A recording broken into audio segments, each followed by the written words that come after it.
পারেন। ভালো আছেন না? আলহামদুলিল্লাহ। এলাকার শ্রেষ্ঠ ব্যক্তিরা, সামাজিক নেতৃত্ব যারা দেয়, তারা যখন মঞ্চে থাকে আমাদের সৌন্দর্য লাগে কি লাগে না? কথা বলে না, লাগে কি লাগে না?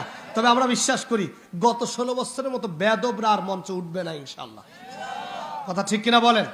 যারা কোরআনের কথা বললে হাত চেপে ধরতো, মুখ চেপে ধরতো, এমন হুজুর রাজনীতির কথা কন। আরে ব্যাককলের বাচ্চা ব্যাককল, গাধার বাচ্চা গাধা। কোরআন শরীফ সূরা ফাতিহা পড়তে পারে না। কোরআন শরীফ সূরা ফাতিহা পড়তে গেলে ও জীবনে মনে হয় 100টা ভুল করে। ও কয় হুজুর কোরআনে কি রাজনীতি আছে? আরে ব্যাককল, তুই সূরা ফাতিহা পারিস না, তুই রাজনীতি কি বুঝিস? কথা ঠিক কিনা বলেন? আপনারা কষ্ট পাবেন না, আমি চ্যালেঞ্জ করলাম পাবনাতে। আপনাদের কোন রাজনীতিবিদ যদি থাকে আমার চ্যালেঞ্জ অ্যাকসেপ্ট করতে বলেন। কোরআন শরীফের শুরু থেকে শেষ পর্যন্ত প্রতিটা অক্ষর, প্রতিটা আয়াত, প্রতিটা সূরায় আল্লাহ তাআলা কৌশলগত রাজনীতির কথা বলেছেন।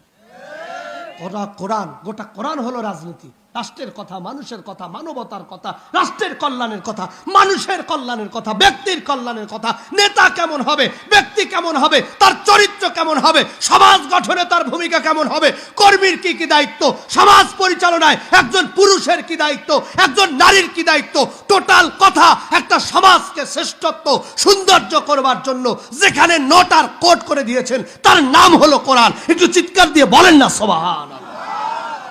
সুতরাং আমরা বিশ্বাস করি, আমাদের হৃদয় ধারণ করি যে আগামীতে আর এমন মানুষ আসবে না যারা মানে কোরআন বোঝে না। কোরআন সম্পর্কে আমার কথা হচ্ছে, আমি ব্যক্তিগতভাবে, দেখেন না, রাগ করবেন না, আগে যারা রাষ্ট্র পরিচালনা করছিল, এখন যারা উপদেষ্টা, তাদের সাথে এদের রাষ্ট্র পরিচালনায় পার্থক্য আছে না? কেন পার্থক্য আছে? এরা তো রাজনীতিবিদ না, এদেরকে তো ধৈর্য ধৈর্য উপদেষ্টা বানানো হয়েছে। এরা কোনোদিনও রাষ্ট্রকে ঠিকঠাক পথে খুব তাড়াতাড়ি চালাইতে পারবে না, কারণ এরা রাষ্ট্র পরিচালনা জানে না। কথা মনে হয় বুঝেন নাই? এই দায়িত্ব যদি বিএমপিকে দিত, আচ্ছা বিএমপি পারতো না, জামাতকে দিলে জামাত পারতো না, কারণ তারা আগে থেকে রাষ্ট্র পরিচালনার একটা অভিজ্ঞতা নিয়েছে। কথা ঠিক কিনা বলে? কিন্তু এরা অভিজ্ঞতা নাই বিধায় এরা পারছে না। তো কোরআনের সম্পর্কে যাদের অভিজ্ঞতা নাই তারা চুপ থাকবে, তারা চুপ করে থাকবে, তাদের কোরআন নিয়ে কথা বলার দরকার নাই। কোরআনের ব্যাপারে যাদের অভিজ্ঞতা আছে তারা বলবে, তাদের সাথে আমরা বসবো। কোরআন হলো আল্লাহর কিতাব, আর আমাদের চাওয়া হচ্ছে কোরআন যেন বাংলাদেশের প্রত্যেক ঘরে থাকে, সকল ব্যক্তির মাঝে থাকে। আপনিও জান্নাতে যাবেন, আমিও জান্নাতে যাব, আমি একা না, আপনাকে নিয়ে যাব।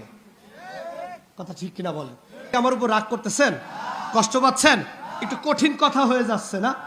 কিন্তু কি কষ্ট পাইয়েন না, আল্লাহর কসম আপনাদেরকে কষ্ট দেওয়া আমার কোনো উদ্দেশ্য নয়। আমার উদ্দেশ্য হলো, আমি আলেম মানুষ, গুনাহগার মানুষ, আল্লাহ আমাকে দিনের দাওয়াতের একটু সুযোগ করে দিয়েছেন। আমার উদ্দেশ্য হলো কিয়ামতের ময়দানে আপনি আমার বাংলাদেশের পাবনার ভাই, আপনি আমার